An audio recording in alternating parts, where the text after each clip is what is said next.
হ্যাঁ, এবারে যদি যেভাবে আমি মেজার করতে চাই, ধর এই হাইট পর্যন্ত উঠেছে, ঠিক আছে?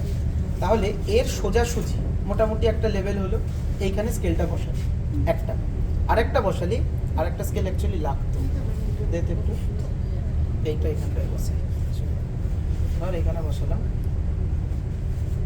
আর স্টার্নাল যে তোর ইয়েটা হচ্ছে, ওই যে তোর প্রমিনেন্সটা, ওর সোজাসুজি এরকম করে রাখতে হয় অ্যাকচুয়ালি। দাঁড়া, এটা 45 ডিগ্রি অনেকটা কমে গেছে, একটু উঠতো একটুখানি সামনে, একটু এরকম করে উঠে থাকতো।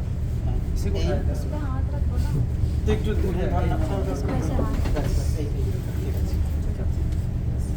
এইটা একটা হলো, এই আরেকটা হচ্ছে এইখান থেকে আরো একটু মানে ছোট একটু কিছু হলে ভালো হতো। তিনটে হলে এটা থাকলে অসুবিধা নেই। তো এই যেখানে ক্রস করছে, যেখানে ঠিক কোয়েনসাইড করছে, সেই পয়েন্টটা কত সেন্টিমিটার হলো, সেটাই হচ্ছে তো অ্যাকচুয়াল হাইটটা। হয়ে গেল? লাগেনি তো? আচ্ছা, তাহলে এটা হচ্ছে মেজারমেন্ট। কোনোদিন তোকে মেজারমেন্ট করতে দেবে না, কিন্তু যদি খুব এক্সট্যান্ডার্ড এরকম চায়, অ্যাটলিস্ট এরকম করে যাতে এরকম বসিয়ে দেখাতে পারে যে আমরা কোনোদিন এরকম মেজারমেন্ট করিনি, এই জাস্ট